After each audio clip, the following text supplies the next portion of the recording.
And we're live with our 279th episode of Absolute AppSec. I'm Ken Johnson at CK Tricky on social media, joined by my co-host at Seth Law. Seth Law at Seth Law on social media. Seth, say hi. Hi, everyone. Apparently, that's how today is going to go. But we're happy to be back. We were out last week actually doing a private course, doing some secure code review.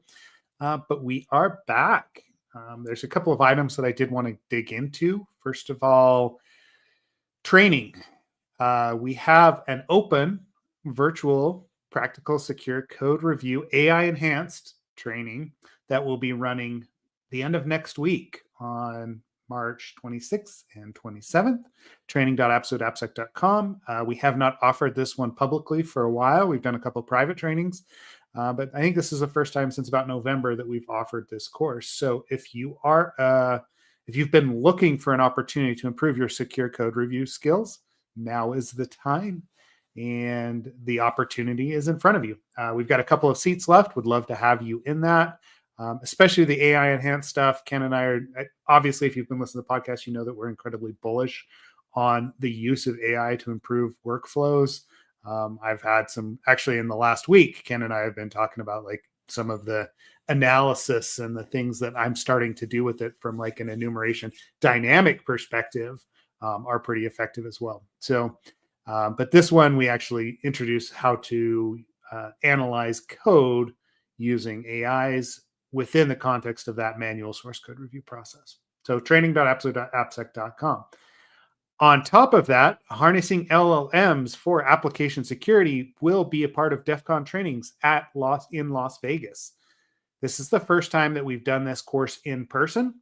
It's been virtual up to this point, but we're excited to introduce it to the DEF CON crowd, to have people there and available, and to really dig in. I am sure by the time we teach that in Las Vegas that it will have changed a little bit, but they do offer a discount. And let me pull the link up here. LLMs for application security. I'm going to drop it into the comments. But we're super excited to be back at DEF CON, to be training again. We do want to hit the minimums there so we can offer that training. And yeah, looking forward to seeing everyone in Vegas as usual. I don't know if I'm happy to be in Vegas, but I'm happy to see people in Vegas. I think that's about where I'm at, personally nowadays. But I don't know about you. Yeah.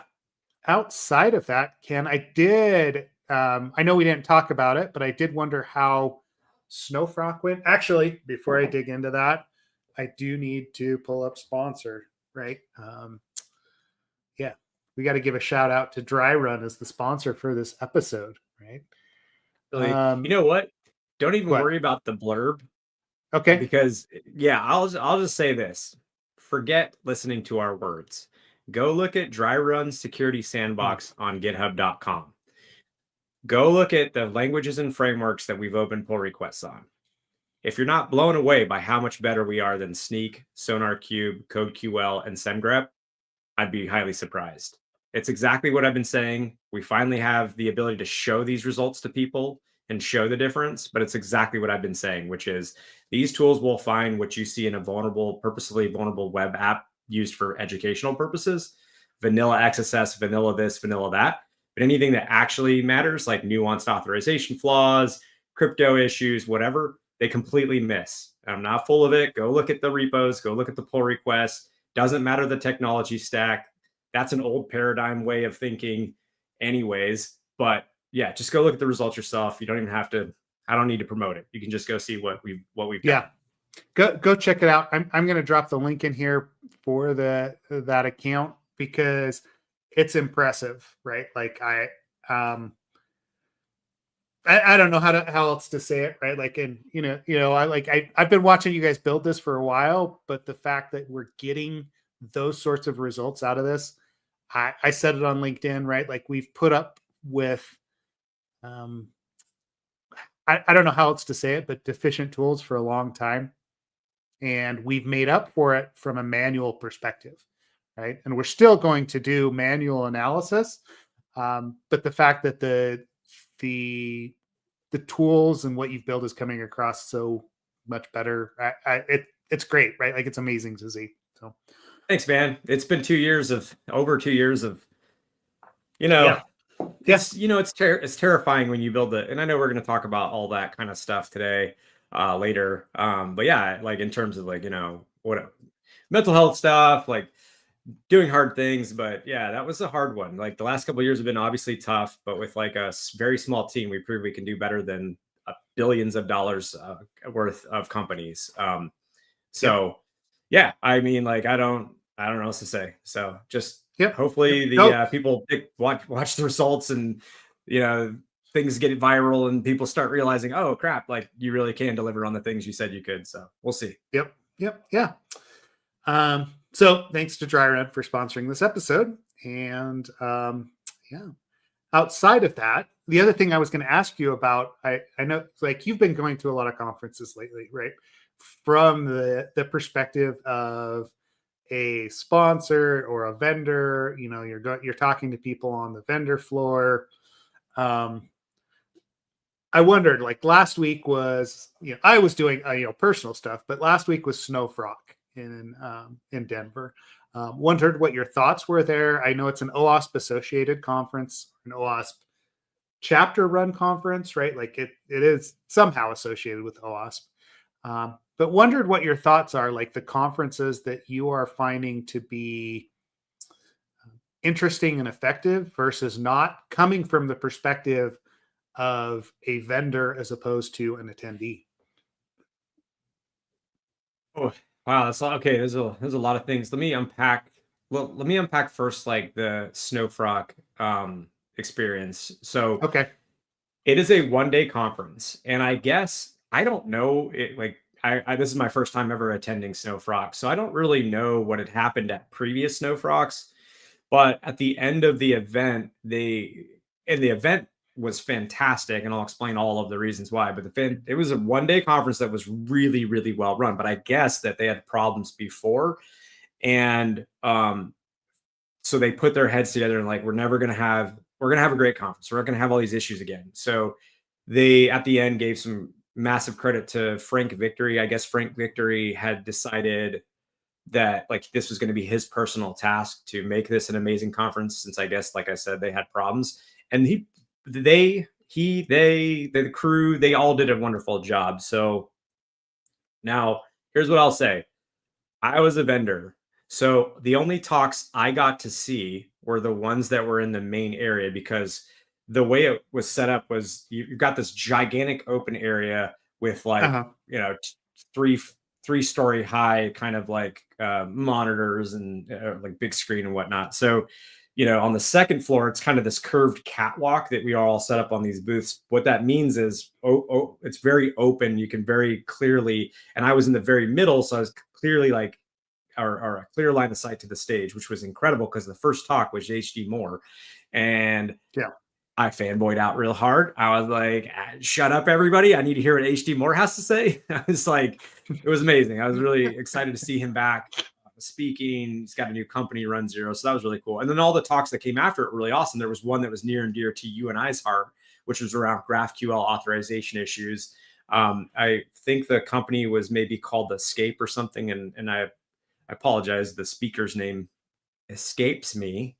But really good, really solid technical talks from what I saw on the main track. They also had other workshops there. So like Jason Haddix, I got to run into, and he's giving a workshop on red teaming using AI. Like, so the talks Mhm. seemed really solid. The workshops and the people seemed really solid. Um, it was kind of funny because they put sort of the big sponsors at the first floor, and they put the like startups on the sort of the second floor. So it was kind of funny. It was like the old guard was all on the first floor, and like the new guard of like new SEA, new SaaS, new this and that, code fixers, they were all on the second floor, and it was kind of funny. But in terms of the attendance, there were hundreds of attendees. It's not big enough to say thousands. It's not that big of a space, but it's big enough to Mhm. hold hundreds of attendees. Um, the food was awesome. The logistics were awesome. They really had their stuff together on every level. So I mean, I'm 100% going back to Snow Frock next year. I actually was worried because the first two hours it was kind of slow, and then yeah, it was Picked just up. it was yeah, it really picked up. They did a great job for the people that attended. They did a great job for the vendors. They did a great job for the speakers.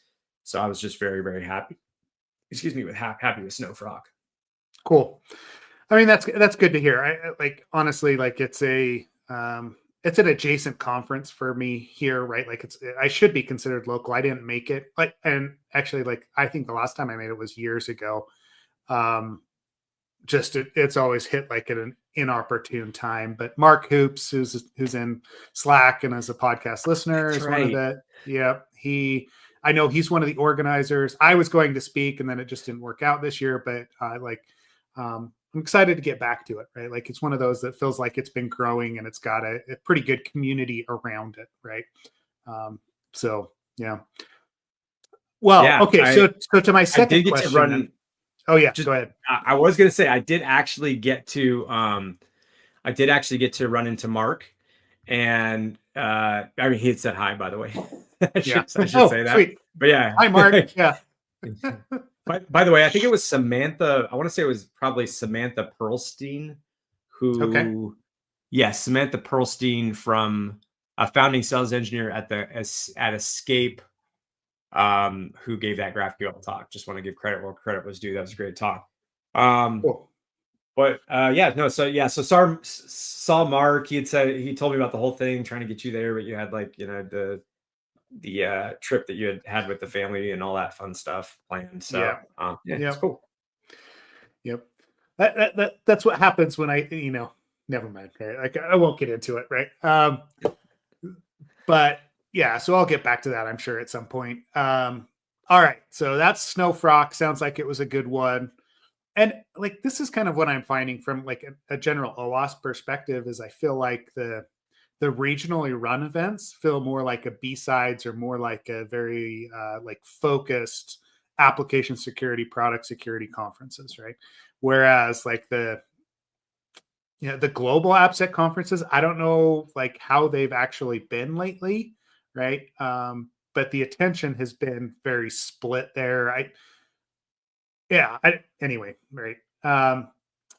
But a follow up, like the second question that I had when I asked you about Snowfrock was, what conferences are you finding effective or interesting from a vendor perspective that have surprised you?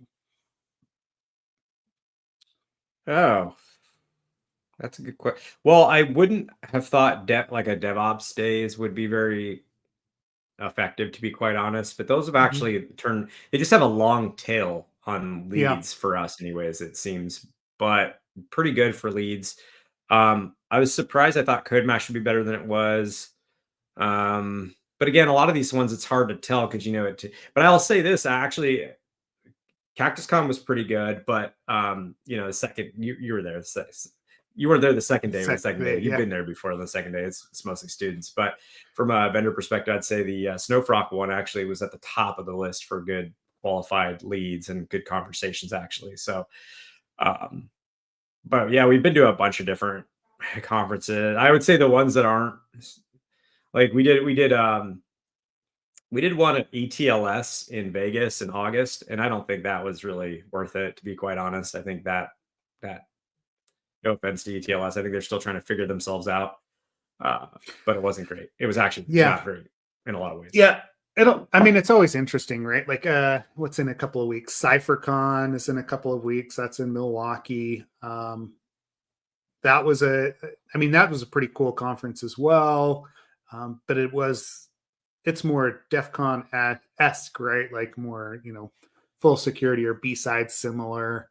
Um, I don't know, from a vendor perspective, especially as like a service provider, I struggle. Right? And I think I've mentioned this to you before. Like I want to sponsor, I want to promote, but a lot of times like the cost of going into that and sending people sitting at a booth for a couple of days and running through that doesn't always equate to, hey, we're getting contracts out of this to make it worth our while. It's really like it's felt very hit or miss. And And so I struggle, right? Like it's mainly just being a small business. I struggle with where to actually put those dollars. And, if anybody solved that, feel free to pipe up and let us know. Well, I'll say this. James, for everybody who doesn't know, James Wickett is my co-founder. James had told me about this this strategy that Sig Sai used to use, which they were like, we'll sponsor, but we'll sponsor and talk. So if our talk gets accepted, then we'll try to also get a booth. And doing the both is, doing both, I think, is the most beneficial thing that you can do, because you can provide something positive to the community. They can see what they can use whatever tools you put out. And on top of that, they're going to get awareness because they'll see your booth. But my thing, and this is going back to the ETLS conference, as you were saying that, where you're like, I struggle. Yeah, I struggle too, because, and why I think I struggled with ETLS and why I struggle with I don't know how to speak CISO. Like I've come to that realization that I have a real big weakness, which is I don't know how to speak or what would be interesting to a CISO. So I get put in these conversations, and most of the time I'm sort of like, it's sort of like, what do you want to know? And then how can I go deep enough, but not too deep, to get the glazed over look and confusion and all that. So yeah. And I don't mean that like in any, I guess what I'm saying is, I know who I am, and it's not like, Mr. Sport Coat and 50,000 foot view kind of conversations. And I don't, yeah, that's my struggle. So it's not necessarily the conferences that host those people are the problem. It's probably more of, I don't know how to speak to CISOs. I don't mean it like I can't speak to them. I just mean like I don't know what really appeals to CISOs, right? So A Gartner report. I don't know. Yeah. no, I really don't. Like I Yeah. don't know what triggers the happy path with them. So Mm-hmm. it's just not a role Yeah. I've ever played. Yep. Well, anyhow. Okay. And All I right. also So feel that's like with software conference. security, not to like move on Yeah. too quickly, because I do want to say, I also feel like sometimes software security doesn't get the love in these conversations, I've noticed anyways, that it should. Whereas the other things like your data security or your whatever, like the things that I think just let me finish out this thread for a second as Yeah. I say it out loud. I think they're concerned with like, all these like ISO and whatever compliance requirements and meeting business objectives and KPIs and things of that nature. I get all of that. That's not a mystery to me. But when it comes to the area of software security, it is really hard to get them to, in my experience anyways, care. Like it's because it's like, well, yeah, is that which control does software security fall under? Oh, change management. Okay, cool. Do you guys do SBOMs? Do you have SCA? Because that's like what I'm told is matters. And that's like software security to them. And like, okay, move on and go on to the other billion other bullet points of things they have to be in regulation with and secure. So I find it hard to fight for that attention and say the right things to hone in there. So Yeah. And I that's really, wonder, really like, what I mean. I think you're right, right? From a like software security perspective, we've always paid lip service to it. Um, but it's also been okay, like PCI, for example, like OAuth top 10, SCA tools, or not SCA, so SAST and DAS tools were the checkbox, right? Oh, if I go by checkmarks or Veracode or whatever, then I comply with PCI regulations or FDIC regulations for software security. That's all I have to do, right? Yeah. So from a high level, I think that's where it fit. And then we also run into that problem of who owns software security, right? Like it's very Yeah. obvious who owns network security, who owns like even data security, right? Like IT has always handled these things, but then the crossover of software security between DevSecOps and developers and what are we doing to actually secure that software or build secure software for product security, right? Like there's no like kind of easy button that you can hit there, which is probably what we run into with CISOs because they're looking at it in their organization as, oh, well, really that's our product engineering team is the one that handles that, or it's DevSecOps, or it's somebody else that's not under my direct, reports. So like Yeah, the why would discussion I? becomes the discussion Yeah. becomes less interesting, right? Yeah. Yeah, and it like it doesn't exactly. It's less. It's like this is why okay, I have two. Well, there's two reasons, and there's somewhat of a theory. I don't think they're. This is just my opinion. What have I experienced? So why, like whether it's DAST or SAST or whatever, why do these engines not get like too much? They get put out there. They have their initial capabilities, and the engines don't seem to really improve over time. What does improve, however, go to market features, right? So integrations with different platforms and more bells and whistles and all of those types of things. So what I think is it is a tough thing to be like, hey, look, I have this thing that does actual security and works way better than all of this stuff that you're spending money on, right? But then you get there and they're like, okay, cool, but great, whatever. That's not what their priority is. Their priority is not, does the engine work, better than it's like it kind of matters to some. I'm painting with broad strokes. I know some CISOs that absolutely would, yeah, like, oh, better engine, great. But a lot of the times, whether it's to go for that C-suite and sell to them and have those go-to-market features, or whether, like, hey, do you integrate my single sign-on? That's a box I can just check off now, right? Like, does Hmm. your engine might suck, but you can integrate with my SSO. The other option, or the other reason, is for sales enablement, right? And that's to satisfy your sales requirements to keep, whether it's to keep the business moving, whether it's for additional funding, whatever it is, you need sales. And so you see people kind of invest in their products, not necessarily in the core underlying way that it works, but more of, yeah, like these again, what I'm calling go to market features, things that help integrate with other products and Yeah, help and with other like, controls that you have. and you can't necessarily discount that, right? Within an Yeah. environment, when you have limited resources, the tools that you bring in have to work and have to help you in some way, right? Even if it is just checking that box so I don't get the auditors yet screaming down my neck. Um, and I've seen this in multiple different organizations when we do bake-offs between different products or different, DevSecOps tools or IDE integrations, right? Like some of the tools just get dropped, even though they may produce better results because they don't integrate with the IDE that the developers are using, which is Yep. absolutely correct. The tools have to fit the environment.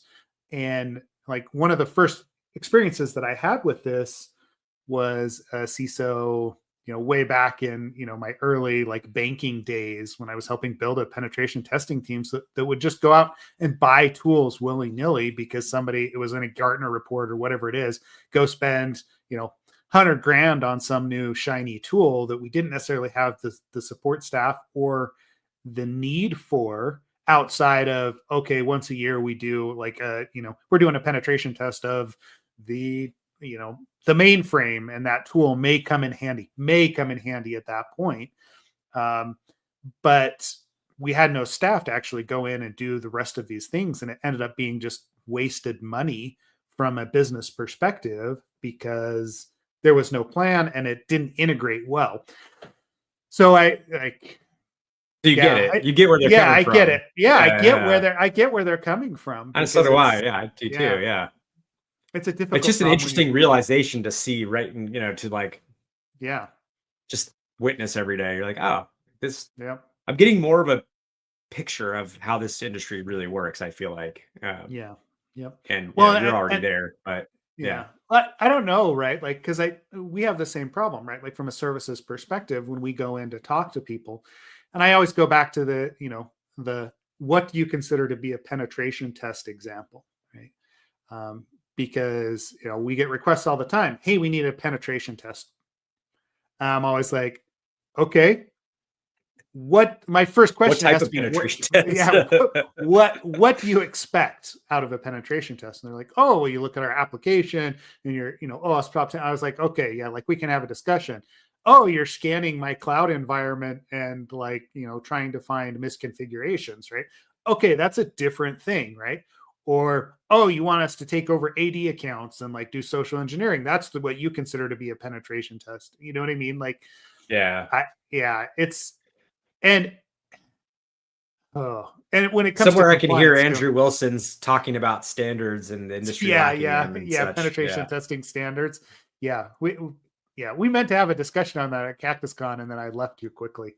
Um, but yeah, like I, I feel like we've done ourselves a disservice with all the different compliance regulations and what we call, like, we use these generic terms like, okay, penetration test, like assessment, like security assessment, without any sort of definition. And I mean, it means extra back and forth between us and clients to help get them to where they want to go, and then we keep adding new style tests on top of that, like, oh, I want you to do a red team engagement, oh, a purple team engagement, oh, now like a blue team, right? Like we just we constantly muddy the waters, and part of it is like we as service providers are to blame because everybody calls the same thing a different activity, right? Like, whether it is Yeah. penetration testing or code review or whatever, like we all use our own terms for that. Um, and so it's very difficult to actually standardize between and compare proposals, compare analysis, uh, to know whether or not you've actually covered what you need to cover from a compliance perspective. Yeah. So Yeah. I think what I go back to is I get it, right? Like I get where they're coming from, when they struggle to actually identify where you fit or where I fit in their overall security plan. And having that discussion becomes important, but also difficult. So, Very difficult. yeah. I mean, Andrew, well, so Jason had said, the definition of pen testing does seem to have gotten broader and less defined. And then Andrew was like, well, it's kind of our fault. Our customers get these terms thrown at them. I assume that's what he means, regurgitated back to us, but improperly. And so, uh, yeah, definitely nothing new here with the lack of standardization. No. Yeah, white box, black box, gray box, code review, vulnerability assessment, Assessment, penetration penetration test. testing, red teaming, tiger teaming. I know, whatever. Like, just yeah, there's a lot of different terms for the things that we do. Dynamic versus static. Yeah, Reddick, yep. hybrid. Yeah, man, it's very confusing.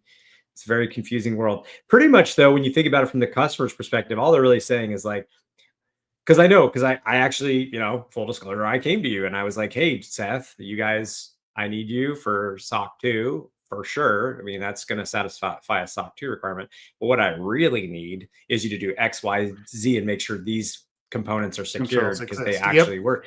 Yeah. So, like, I mean, really all they're trying to, I think if I mean, that's my perspective. So maybe other customers feel the same way where they're like, the difference is I know what I'm looking for. But, I think that that's the sentiment really is just like, hey, can I meet both things? Can you find something useful that like helps us actually sleep better at night, know our product is secure, but also, I do have a compliance requirement. And then other people you come across, they're just, it's just all about that checkbox and getting that Yeah. report. And the exec sum is, honestly, if you didn't give them the rest of the report and just gave them a clean bill of health on the exec sum, they'd probably be happy. Yep. Those customers exist. They'd pay it either way, right? Like, yeah. And we do have, yeah, to your point, right? Like, we definitely see both styles of clients, and anybody in the industry will. Obviously, being more developer focused, the way that we are, from a development perspective, like we'd rather work with people that want like actually added security. And I'm finding that there is kind of this race to the bottom for just the generic application penetration test, like a dynamic pen test of an application where, hey, you've got 100 vendors that you can choose from, and each of them is going to give you a checkbox. In like, they may find something interesting, but realistically they're going to, they're looking at volume and not necessarily at security. There's quite a few of those that are out there. Doesn't mean that there's not people working at those firms that do good work. But when Yeah. When you're only paying for 2 days of a dynamic penetration test, that's the result that you're going to get. Anyway, Mm. we Yeah. didn't necessarily plan to talk about this today, Ken. It just has evolved here. So No, we didn't. That is pretty funny.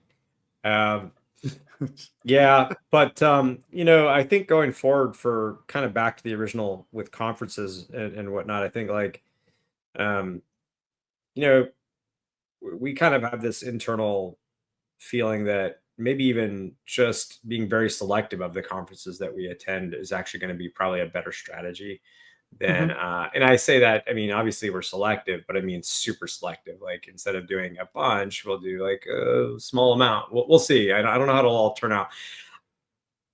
I say that, and then next month we've got RSA, so that should be really. I'm more excited, obviously, for B-sides SF, but in any case, yeah, I'm just going to be a little Yep. bit more selective about where we go because I've traveled like half the year last year. That took a real toll, which I know is one of the things we're going to talk about. Actually, do you want to Yeah. just get into that? Like, speaking of, yeah, like I'll just start it off with, yeah, the last year I spent, nearly 6 months consecutively just nonstop traveling, and that hurt. And I'm glad I'm not doing it right now. So I'll start off there. But when I was feeling the fatigue the Mhm. worst, thankfully for me, the holiday season started and the travel stopped. So, however, I know folks like yourself who have been doing what you've been doing multiple year over year over year over year, living like that, you know, owning a business, running a business, doing training, doing the podcast, for you being a father of three and a husband and all that stuff. I know it's been a lot. So I figure I'll just hand it over to you. What's this Yeah. doc thing? Oh, so sorry. That's the B-sides SF topic form, right? So we are running a panel at B-sides SF. We have Ariel Shin. We've got a couple of panelists that are going to be on it, talking about AI and application security and a few other things. But if you have a specific request, throw that into the form there, and yeah, we'll dig into it. Okay. Cool. As far as like mental health, right? Yeah, let's see. I'm gonna put in Justin on my team. Actually wrote this blog post a couple of weeks ago, and here we're going to show this one instead here. Identifying and overcoming destructive fatigue. And I know when I brought up destructive fatigue to you initially, you were like, wait, what is that? Right. Um, but this is actually not uncommon. Like, we talk a lot about imposter syndrome, we talk about just like mental health in general, and like taking time for yourself, and the travel demands that are put on us as business owners, as people in the security industry, speaking and like running and doing all of these things. Staying mentally healthy can be difficult, right? But Justin specifically wanted, he was coming at it from the perspective of, all I do on a day-to-day basis is try to tear something down, right? So we do a lot of code review, we do a lot of penetration testing, we're doing a lot of trying to find the flaws in applications before the bad actors do, which is a great security thing. Like, we're suggesting recommendations, we're identifying really like interesting issues and edge cases. It's very intellectually stimulating. But over time, and I don't know if you discovered this, right? Like, you're building a product now, but over time, it feels like you become very cynical and you become very nihilistic about applications and how things are actually constructed, because that is all you're seeing and that's all you're concentrating on a day-to-day basis. Um, and like, I know that we have attempted to subvert that. We've attempted to counteract that with building, with doing other things. Justin talks through a number of different activities that he does personally, like working out, like lifting. Um, yeah, trying to interact and build something to actually introduce some creative, positive processes instead of just tearing down all the time. Um, and in your experience though, right? Like over time, like you've spent a lot of time building, you've also spent a lot of time, doing some sort of like testing or penetration testing, whatever you want to call it, right? Like based on our previous conversation. But is this something that you've found in your own life or in your own mental health spectrum when you are concentrating too much on tearing down? Yeah, well, I will say that's probably the reason I've subconsciously, that's probably the reason I've bounced between different roles, but like doing different types of activities in software security. But yeah, I would say like probably the time that I was little fatigued on it wasn't like burnout or any like mental health, whatever. It was just sort of like, God, this is boring and repetitive. It was at Fishnet Security when we Mhm.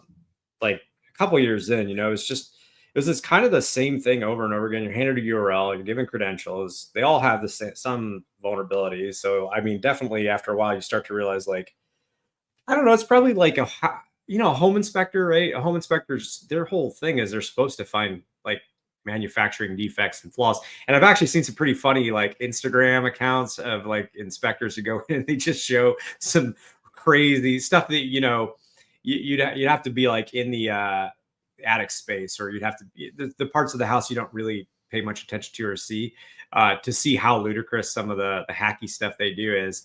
And I feel like that's actually a pretty good representation of what we do, which is we've got this what looks to be like a pretty house, but then you kind of dig in and you're like, oh, geez, there's some shoddy workmanship. And if you're a home inspector, you see that probably you see the shoddy craftsmanship on every house, at least for the most part that you come across. If not saying like all over, but I'm sure there's a thing here or two that's not wasn't maybe the countertop people didn't do a great job, or framing people or whatever. And it's probably the same as like us, right? Where we go to an application, I just assume the software is probably not all that secure now. I mean, Yeah. just how could I not after all these years of seeing how you know bad, or not bad, but how many flaws exist in pretty mature software. So it just for me was a repetitive thing. I don't know. I don't Mhm. like the repetition. Got very, very boring, and it was just sort of like, what am I really doing to help the world out? And so then I switched to from a consultant role to, in that case, anyways, I switched to where did I go next? I think Living Social to Mhm. defend and run an AppSec program, which was an exercise in a different type of Hmm. thing after a Yeah. couple years. But it's like, yeah, I don't know. I don't know that that's the right answer though, because what if you like really love where you work? You're tired of the job itself. I don't know. Yeah. I mean, it's part of that struggle of um like cynicism, right?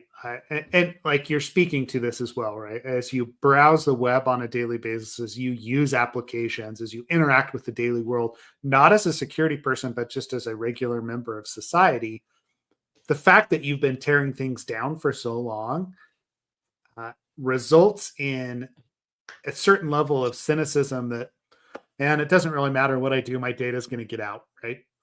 Doesn't matter what I do as a consumer, this application is going to get broken into, my password hash is going to get stolen or breached. I'm going to end up in these databases, and there's not really much that I can do about that because I still have to interact in society.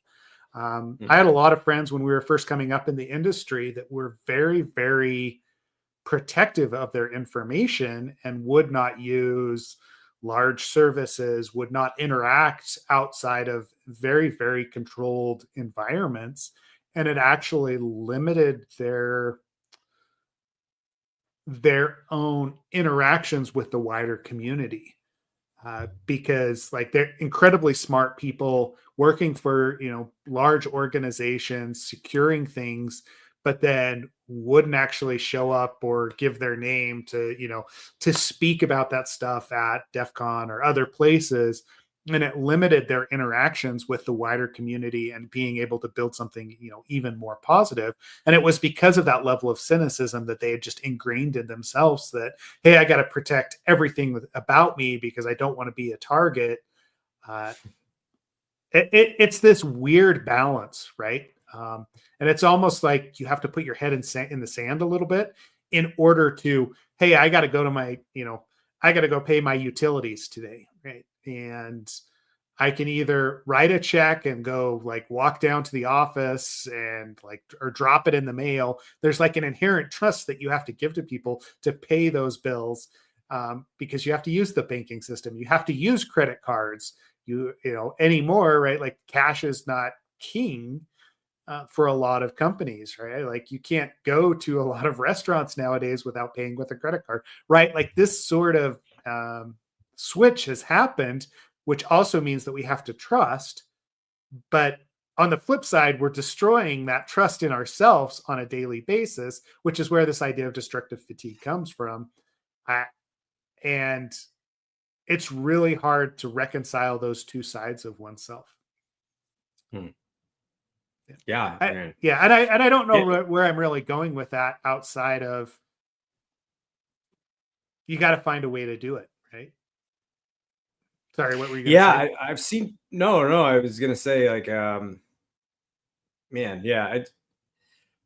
Well, where to go from here? Cause it's, there's like a lot of different avenues we could chat through, but I think like, if somebody is like struggling, so what I have seen is, like at GitHub, we had a couple people who switched roles and they stayed at the company, but they switched roles. So that's always, or sometimes, I shouldn't say always, it's definitely not always. Sometimes an option to switch roles within the company so that you can stay with that. But it's like, for me, I have to say with burnout, it's like, I think a lot of times in my career, I've just refused to even believe, like, how do I say it? Like I'll say like to myself, like, oh yeah, I'm kind of burned out. I don't mean like true burnout when I say that typically. Once in my career, I had true burnout. And I took 2.5 months. And I don't know if everybody has 2.5 months they can take off of work, but that's what I did. And it was actually before we started this podcast, actually right before we started this podcast, that I took that 2.5 months break. But that was, that was an extreme situation. It was like 7 years of, and specifically like a few years of just insanity. And so, yeah, after that, I was just done. I was just done. I went for walks every day. I like hung out with the family. I just barbecued, just took it easy. Right. But not everybody has that option. And that was on me though, too, in this sense, because like, that's not a regular job. But anyways, outside of those extreme situations, which shouldn't have existed in that one case, burnout is something I don't know. I just don't think too much about it. Like, you're tired. Like, I think if there's issues where I'm like navigating between, I can't concentrate on tasks and I'm looking at this or looking at that, and I don't like feel motivated to work and all that stuff. But I'll say this. I don't think for me personally, burnout usually is because I'm working too hard or anything like that. I'm always going to like to do stuff. Like that's just, I can't sit still. But Yeah. if the work sucks, or not that the work sucks, but if the work just gets monotonous and boring and doesn't require any like creativity, or even if I don't know, if it just feels very repetitive and very boring and not interesting, then yeah, like I think that's when what we would maybe call burnout starts to set in, where it's like, yeah, I don't feel like doing this. Which is maybe just a natural human reaction to like, it is like a I mean, monotonous activity, right? Like, yeah, it's and to your point, right? Like when we were back in the day, like when we were at Fishnet, it was a lot of the same style of applications, or sometimes you'd get put on like a long-term project with one company where every application was like some sort of Java servlet, and you were finding the same issue over and over, and it wasn't anything that was really challenging, right? That's I think where that burnout starts to happen. That Hmm. or extensive travel where you don't feel like you're getting downtime, right? Because it is difficult as a consultant to be traveling constantly, not have your own like creature comforts, not having the ability to disconnect in the way that you would prefer to disconnect. I know there's a lot of this as people get into different industries that they're like, oh, it's glamorous. Like you get to go get on a plane and go to all these exotic places. And, yeah, it sounds really exotic until you're stuck in, I don't know, like, I don't want to disparage any specific community, but, spending, 3 weeks in Bentonville, Arkansas, and for, to sit in a hotel conference room. It's not a glamorous thing, right? There's There's only so just many Marriott continental breakfasts I can just do before, yeah, yeah, it's, yeah, I mean, yeah, it's like realistically, think about last week, right? And this is funny you're bringing this up because somebody had actually asked me, they're like, oh, did you enjoy Denver? What'd you think of it? Or something like that. And I was like, hold on, let me walk you through my schedule. I woke up at 4. So I went to bed at like 1 a.m. I got up at like 4 a.m. I went to the airport, dealt with all the nonsense of an airport, hopped on a flight, I talked to a guy for like, I never do this, but I actually talked to the guy next to me for like 4 hours on the flight there. That was probably the most human, like non-computer security human interaction I've had in a while. And then, and then like I get off the plane, go check into the hotel, get some lunch, and fall asleep for a couple hours because I haven't had any sleep. Get up, meet with one of our team members over there. Go set up the booth. As soon as the booth was set up, we went and we tried to do some jujitsu at his gym. Didn't happen because we were late. So I just went back, ate by myself, like you said, by myself in a room, fell asleep.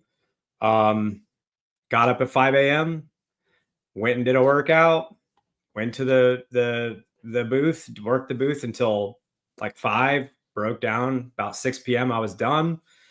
Did dinner with my team member, went back to the hotel room, flew out, had to be at the airport, had to get up at 4 a.m. again, fly out to the airport and fly back home. I don't even, that's literally all I did, right? Like that's the steps. Like it's just a flight, a hotel, early mornings, late nights. Your head's just like spinning constantly, talking to, at a booth, talking to a lot of people, which I appreciate. But obviously, if you're doing that constantly, that gets very tiring. And so it's like, yeah, yeah, you think it's glamorous, but in 48 hours, all I really did was fly somewhere, stay in a work a booth, set it up, break it down, and come back home. You know what I mean? It's yeah. nothing glamorous whatsoever at all. Yep. So Yep. Yeah. There were times traveling that you'd have an afternoon or an evening to go like do a hike or do something or go, jujitsu or do something else. But again, it's not your normal routine. It's not your setup. It's not. So it becomes this negative like cycle that happens, right? So okay, so you went to Denver, you didn't necessarily get up to get into the mountains or anything like that. And this is one of no. the things that I always have to explain people Well, as well is we're and training, on top right? of all that, Yeah. and on top of that too, the thing I didn't mention is that I mean, like right now, I'm dealing with like a lung infection. Like I have a like some, or they think they don't know, right? So I'm sitting here on steroids. I'm on like oral steroids for the lungs. I'm on a Z pack and an inhaler, and I'm just like, fuck it, I got to do what I got to do and go work this conference. You know what I mean? Like that's.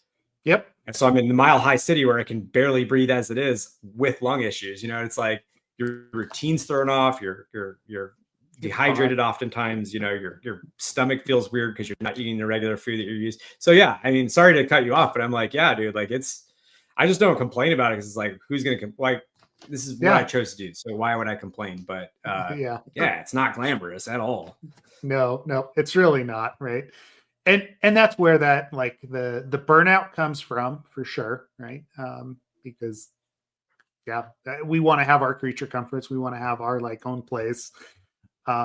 It's that sort of thing. It's the tearing down, not being able to build, and you have to find those ways to deal with it, right? The little ways to slip away, just to be able to disconnect, to be able to do something else, talk to, I know you've got BJJ, like we do mountain biking here or hiking or whatever it is that actually recenters yourself and takes yourself away. And a part of this helps as well with the whole imposter syndrome, because this destructive fatigue here also feeds into this idea that your ego as a security person is tied to the number of vulnerabilities that you find in any given application, right? So it's one thing to look at some source code from 1999, like we did a few months ago, and find, tens and, dozens of vulnerabilities, very interesting problems with an application, to a moving to an application where it's been highly scrutinized by a number of veterans in the industry and trying to find issues with that, spending weeks on it and not finding anything, and feeling imposter syndrome that, hey, like, why can I find all this stuff with this one application, and this application that I'm looking at now really has nothing for me to identify? And separating out your ego from the number of issues that you find is very, very difficult. We talk about not making things personal in the courses that we teach, and this definitely feeds into that, right? Like, you've got to be kind to yourself and realize that your value as a person in this industry is not tied to, number one, the number of items that you find, the breaking down of applications, but it's tied to your expertise, your experience being in the industry and identifying issues. And sometimes you're going to run into that stuff, and you're going to look at applications that are well constructed and well built, and that's okay, right? Yeah. That's rare, but it's okay. It's not common, but it's okay. Yeah. Yeah. So yeah. Ken Toller said, some things he does to disconnect or play music, D&D, build stuff physically or digitally. Or it's going to call him Leisure. Larry, does physical activities, gets outside, spends more time with family. I think that's all important. Also Lego Technic. Yeah, I play with or build Legos as well for fun. Mm-hmm. But yeah, you got to find your coping mechanism. But I honestly think if your job is like, it's just tough, man. If your job is not interesting, you have to find ways to like either make it interesting or and I like with Justin, for instance, he spent some time doing development as well. And I think that like that's good, that's the way you do it. You focus on, just switch your focus and your context to something else and then bounce back. I'm sure everybody's got their coping mechanisms, but I don't know, man. I really do feel like burnout for me just happens when I feel like I'm not making any forward progress. The job's repetitive. Yeah, I don't really see a.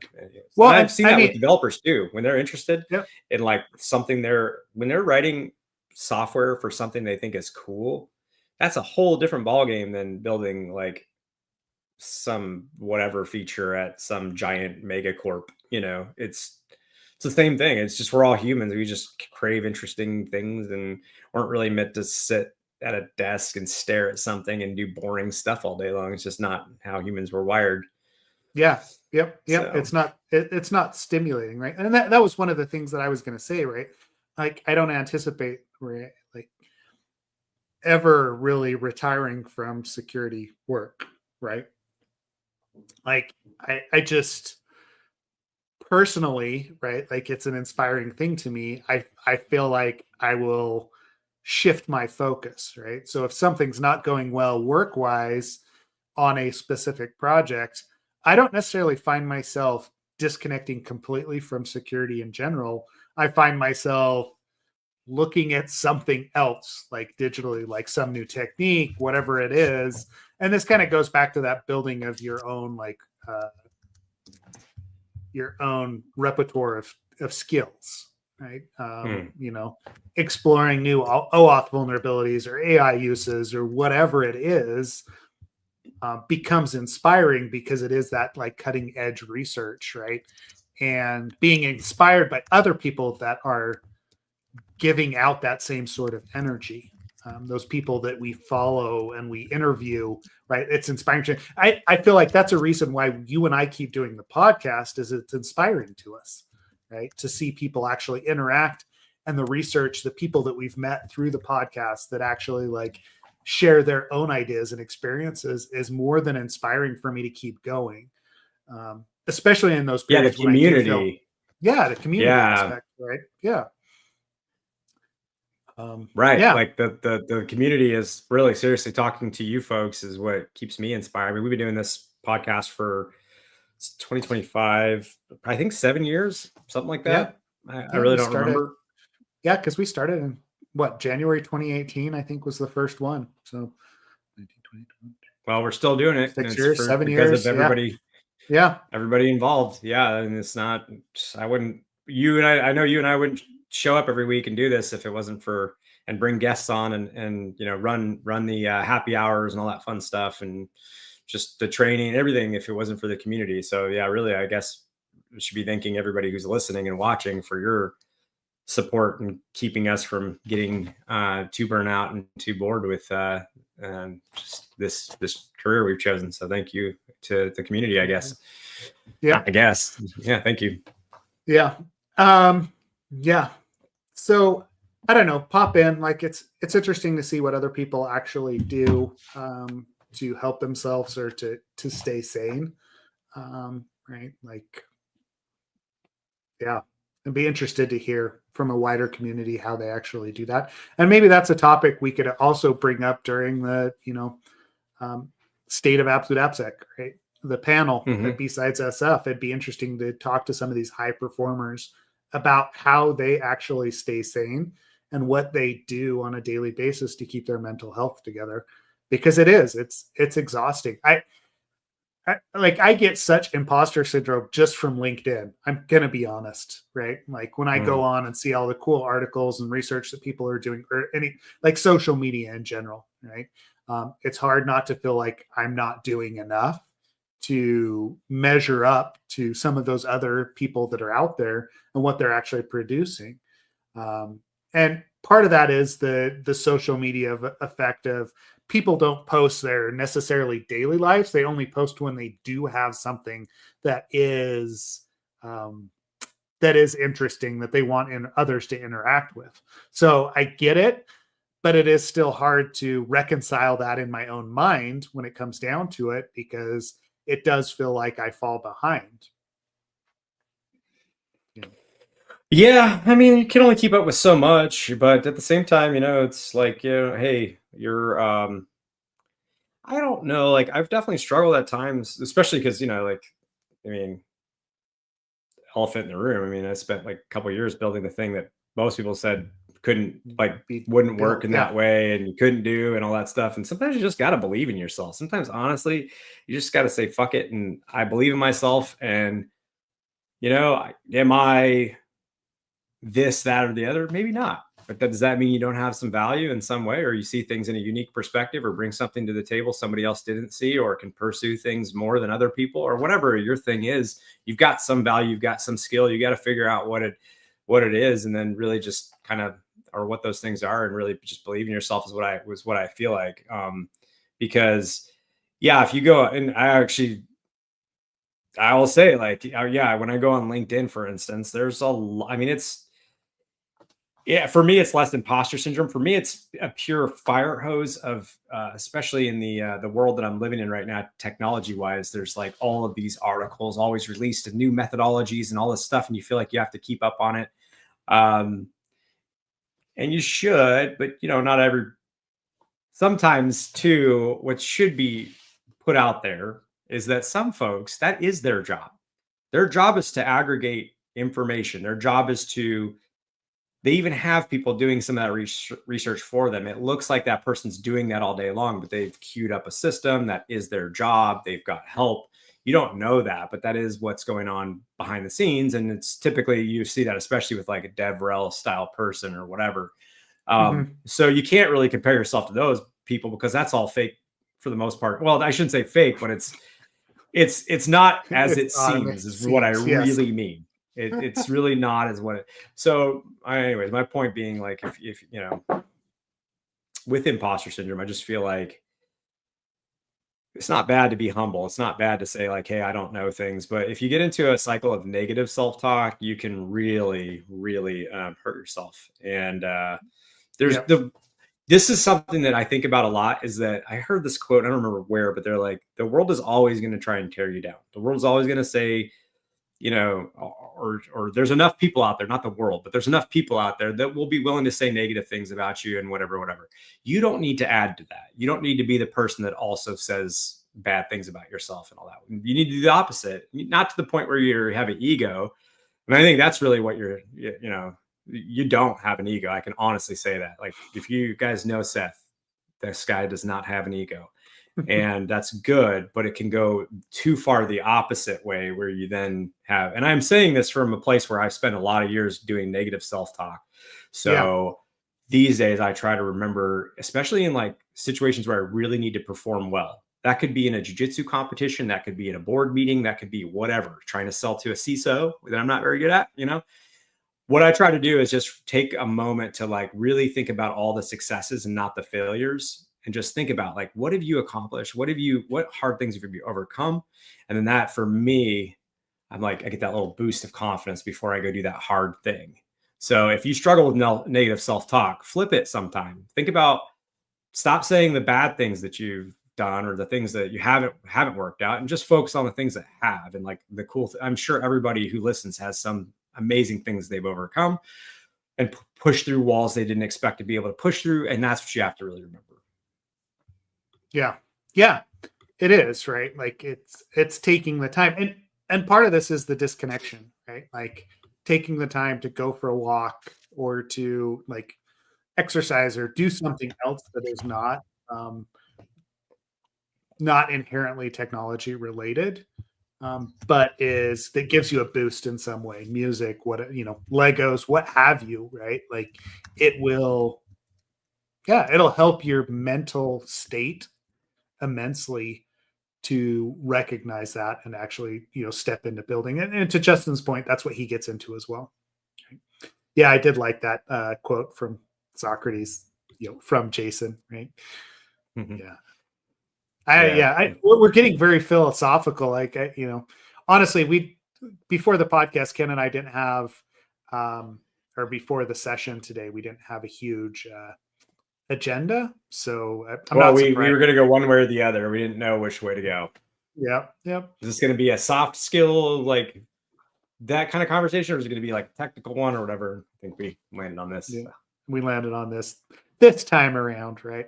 But it does feel like, based on the interactions, people like building things in Slack as well. We got Talos and Anthony and Larry and others that are, dropping in. There's a lot of ideas in things that people have done to counteract the destructive fatigue and the imposter syndrome that we all feel, and to recognize that, there is a community that's out there that will help. Yeah, actually, Anthony said something I do want to point out here too. Sometimes it's not mental, sometimes it is physical. You should get blood work done too, because I've seen, and I say this because I know that this is specifically a career field where you do sit in front of a computer a lot. It is easy to get into the work and neglect yourself. It is easy to not get enough sunlight. It is easy to not just have a good balanced, blood panel essentially. So you should get that checked out. Also for men, not to go too far into, because I'm not a doctor and what do I know, but I will say I have seen now that I'm 41, almost 42. I've seen man, you're so old. My peers. Fuck you. You finally got me. I am seeing though guys our age who they have low testosterone and don't know it, and they think that their depression or that they're whatever and their weight gain and all that's related to mental health, and actually it's just, no, you have the testosterone of an old grandma, so you really need to like do TRT and replace that missing testosterone, because you need it. But in any case, I won't. That's the only thing I can say, because I'm not a doctor. You shouldn't listen to me about medical advice. So Yeah. what do I know? Yeah, you come here for AppSec advice, not medical or Yeah. law advice. No, but it is a what have valid you. point what Anthony brings is. up. So I did want to highlight it. It is, and and especially this time of year, right? Like when it has been winter for so long, and the dark, and not getting enough sunlight, vitamin D. There is definitely a cycle that goes on, and seasonal, yeah. Yeah, you're absolutely Seasonal right. affective disorder. It's absolutely a thing. So just be aware of what those cycles look like for you. Cool. Yeah, actually, you know what? And let's leave it with this note, because Jason also brings up a good point. He says my remedy is to remind myself that we're all imposters, and the truth is there's so much value in that statement, because the reality is most people are just doing their best. Even if you think that they've got it all together and they're super smart, they feel like we're all imposters. We're all just doing our best out here. So Yep. Everybody feels it, right, at some level, and yep, it is what it is. So cool. All right. So don't feel like you're alone. Jump into Slack. Give us your own strategies for overcoming destructive fatigue, imposter syndrome, and burnout. And yeah, otherwise, I think we're going to see everybody next week. Thanks to everyone for interacting today. Any other final thoughts before we close it out today? No, I just really appreciate your time, the community's time, and everybody listening and watching. Okay. All right. Thanks, everyone. And we will see you online. See ya.